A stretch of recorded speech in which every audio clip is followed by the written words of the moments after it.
Okay, so this is for episode 6, and some of my takeaways were like at the beginning of the episode, s- I forget who it was, but someone was like saying how the officers were like, or the detectives were matching the scene DNA with like their favorite suspects' DNA in hopes that it would be them. I thought that was interesting because like it's just like trying to find more for them, like for the suspects to be at fault for, even if it wasn't them.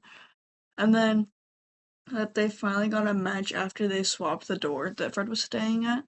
I mean, like they knew that was his blood. He said it or something a long time ago, but I like how that was like the key that like brought it all together of like, oh, the door, it's Fred. So that was pretty cool, in my opinion. Um, he didn't think or he wouldn't think twice if he was carrying a fishing pole or if he saw him with a fishing pole. Um, I thought that was interesting. Like that statement that was said by somebody. I think it was one of the officers that said that, or I don't know, somebody said that, but I thought it was interesting because like because he fishes, it makes a difference. I guess it makes him more of like a civilian. I don't know. But like he's talking to Fred as a former cop and not as a suspect. That was interesting because like obviously he knows who he is, but he shouldn't do that for like obvious reasons. Like he's gotta treat everyone like they're a suspect.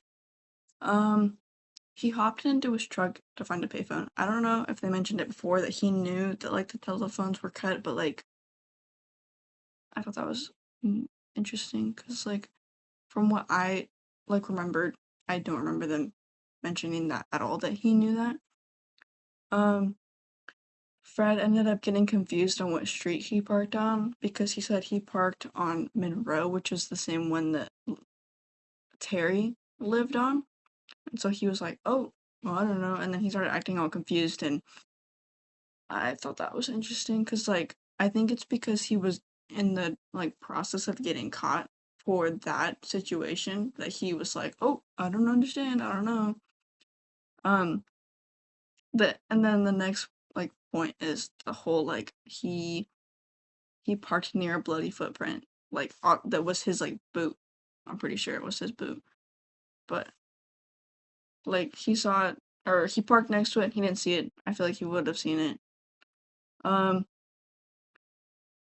I'm saying I don't know what that. Oh yeah, because he was the next point was like I'm saying you did this one event because he was like I'm not a killer. Like I don't kill people, and he's like um who was it? Interviewing him like Terry was like, "Oh, but you did on this one point." And I thought that was a good point cuz like you don't have to be a serial killer because you killed one person or something. It's just a one act, you know. Um and then the closer that Fred got to being caught, he became more defensive, he became more in denial. I thought that added up interesting because like he knew he was getting caught, so he started getting more defensive about it, more in denial. Um, the bloody prints like matched his boot, and he said that it wasn't him, and that it wasn't him. He doesn't remember or anything. I thought that was interesting because like obviously like it could have been dark. He could have just not remembered or not seen it, but like I don't know. I feel like he would have known if he stepped in it. Um, and then like I thought it was interesting when he was saying that he went around the corner in the back and that he didn't do it because like why don't you just go through the front? Like, why does he have to go through the back?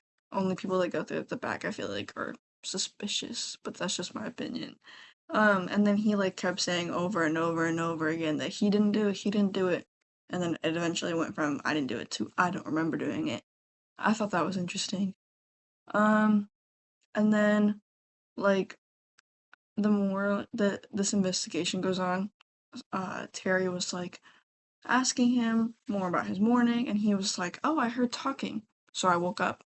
But like every other time it's been, I've heard knocking, so I got up and looked through the hallway. I thought that was interesting. And then the whole like If the evidence that I did it, then it should go to court. Like, I get what he's saying, but I think it's weird that he's just all of a sudden like, oh, okay, take me to court. Instead of like trying to fight it, because it's what he's been trying to do this entire time. And then the last thing was I killed a girl from the evidence presented. Yeah, so he understands what he did. He's owning up to it, and he's not fighting it anymore. But that was interesting too, in my opinion. So thank you.